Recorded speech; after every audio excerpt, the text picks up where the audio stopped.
Hey everybody, how's it going? This is KZ and I wanted to talk a little bit about Kingdom Hearts 3 and the recent developments with it, as we've gotten quite a bit of news.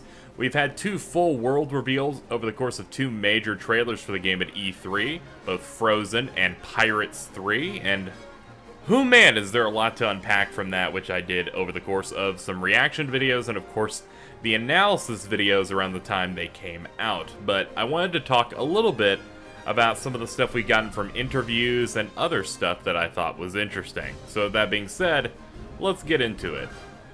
Now, of the two worlds that we got revealed at E3, of course, my favorite was Pirates.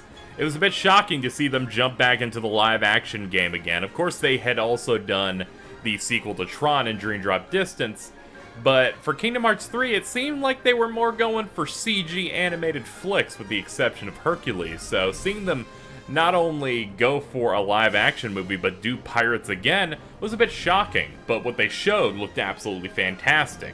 Ship combat, the brand new transformations of a lance and a flag, underwater combat, so many cool things about this part of the trailer. And of course, Nomura dives a bit deeper into why they're doing Pirates in general. First off, it's adapting Pirates 3, the most exciting, bombastic, and my personal favorite Pirates movie. And they also decided that because graphics have advanced so much since they had done the original Pirates 13 years ago, it was the perfect opportunity to go back to it and specifically choose a live-action Disney movie to kind of just show off the technology.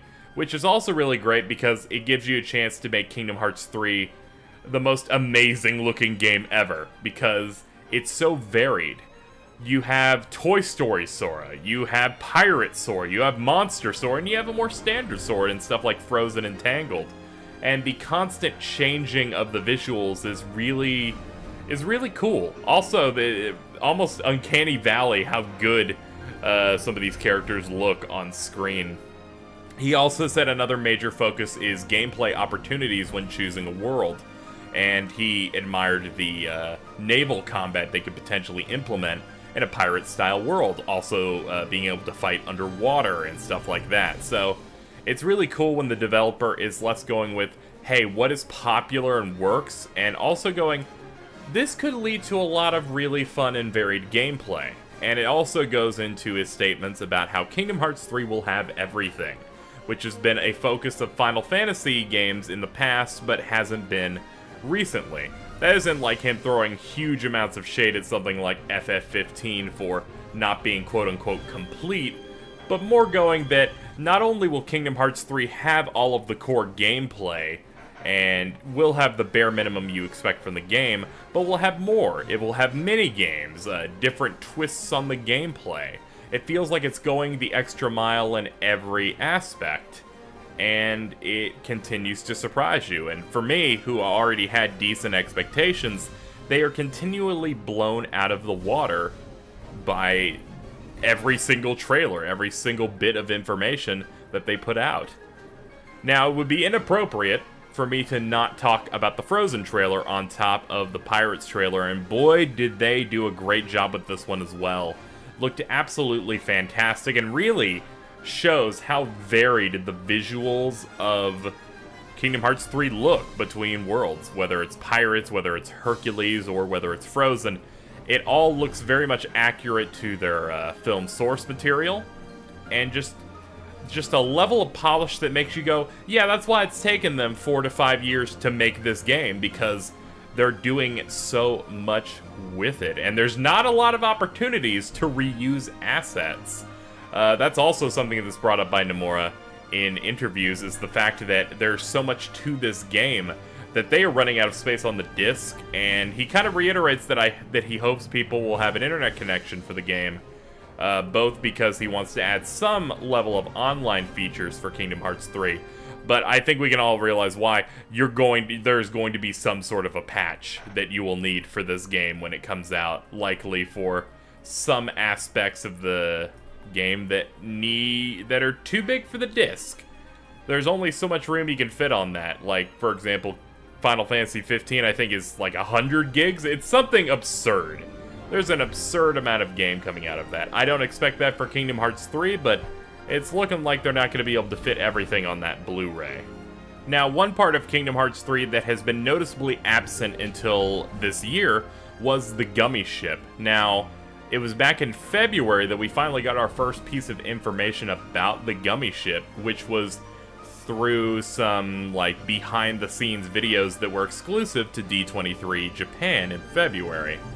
And we finally got a taste of the gummy ship gameplay during the Microsoft E3 trailer for Frozen, and boy does it look exactly like you'd expect. Kingdom Hearts 2 gummy ship style gameplay in high definition, and I'm very excited for it.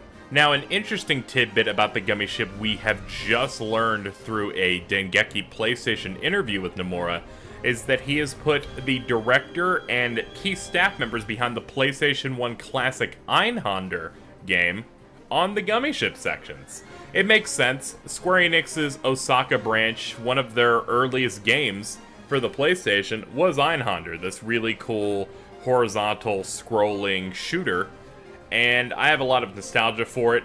Hearing someone actually at Square mention it is kind of shocking, because it seems like that kind of game you'd think they'd forget, but it ended up showing up in World of Final Fantasy, and now key people who worked on that game are now working on this. Of course, those key people likely also worked on other stuff when it comes to Kingdom Hearts, but it was mainly stuff like the menu and UI development. But seeing them actually work on a critical part of the game and work on something they have specific experience in is something that really gives me a lot of confidence in the final product.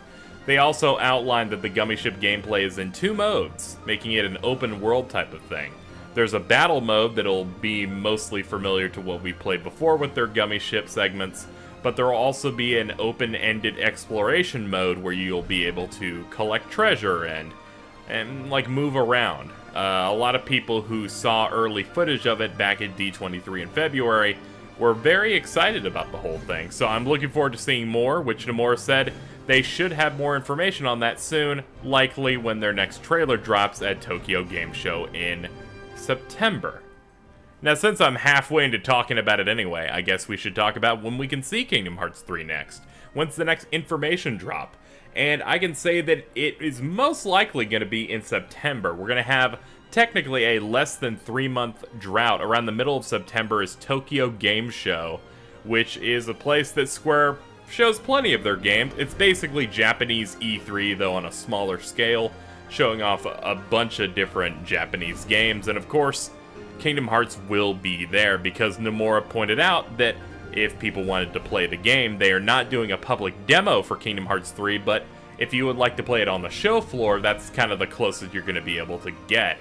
And most assuredly, we'll be getting a trailer for it as well. Nomura also confirms that we will be seeing Big Hero 6 in the coming months, and will likely be during the next information release. So expect a brand new trailer for Kingdom Hearts 3 in less than 3 months, and it's going to show off Big Hero 6. We'll likely see more of the gummy ship stuff. He also talked about how we'll see more of the gummy ship's ship customization. So we'll see, like, what different types are we going to get? It seems like you won't be able to build your own gummy ship like in Kingdom Hearts 2 or 1.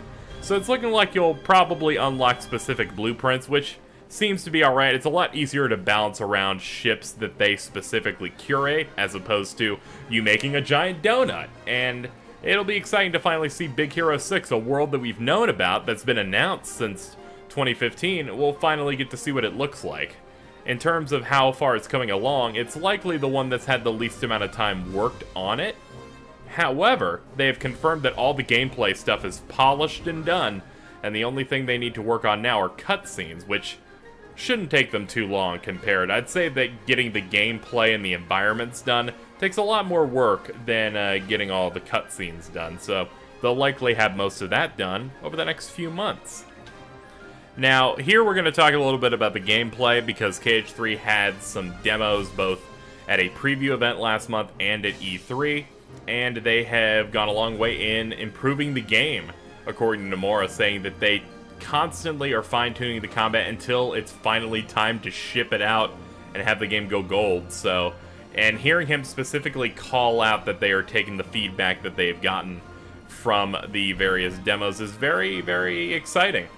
On top of that, we learned initially that the game felt incredibly floaty, but a lot of that came down to input lag during the preview event. A lot of the TVs weren't calibrated properly, and once those same people who expressed those issues got to play the E3 version, they realized that the input lag was completely eliminated and the game was a lot better to play. It was still floaty, but that's still kind of a trademark of Osaka Team, and whether or not they fix that up in the final version remains to be seen, but it would be nice. It's great to hear Nomura and the team are taking feedback, though, and the fact that we have patches that can exist means that the game will continue to get better and better even after launch. So when it comes down to it, Kingdom Hearts 3 has me super excited in all aspects, whether it's the gameplay looking better and better, more transformations are revealed, the Gummy Ship stuff has me excited, they're bringing in developers and key members of a game that I really enjoyed from childhood, and everything from the world selection to just everything around this game gets me super fucking pumped, and there's like no reason for me to be down on anything. It looks like the game from my dreams. It's that moment where you have high expectations, but they continue to get blown out of the water, and I've never had that with any other game before, and that's really, really, really exciting.